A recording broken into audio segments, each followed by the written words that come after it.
Magandang araw sa inyo mga kaibigan. Sa video na ito pag-usapan natin ang posibleng pagkikita ni Carla at ang pamilya ni Jomar pati na ang kanyang mama sa Naga.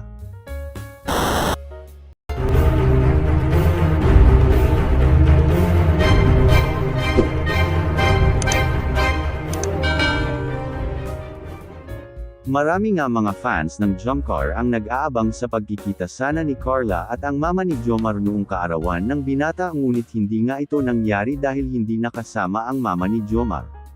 Yun na sana ang magandang pagkakataon na magkita sila at makilala rin nila ang isa't isa. Pero ganun pa man ay may sinabi ang mga kapatid ni Kuya Jomar kay Carla na siguradong magbigay daan ito sa pagpunta nito sa Naga sa lugar nila Kuya Jomar. Dahil naimbitahan nga ang dalaga ng mga kapatid ni Kuya Jomar na mamasyal sa Naga.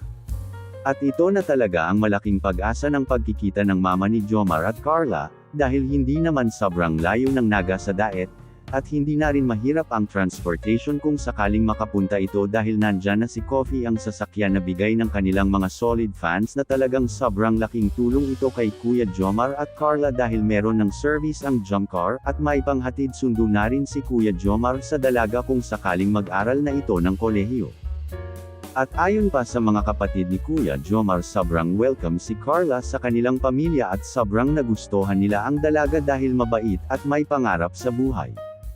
At marami din ang bumilib kay Carla dahil sa kanyang magandang pinakita sa mga kapatid ni Jomar noong una nilang nagkita sa birthday party ni Kuya Jomar kung saan nag-usap ang mga ito at nag-bonding. Kaya marami na ang excited sa pagbisita ni Carla sa Naga. Ano po ba ang masasabi niyo mga kaibigan sa pagyaya ng mga kapatid ni Kuya Jomar kay Carla na mamasyal sa Naga? Please comment down below at pag-usapan natin yan sa susunod nating video.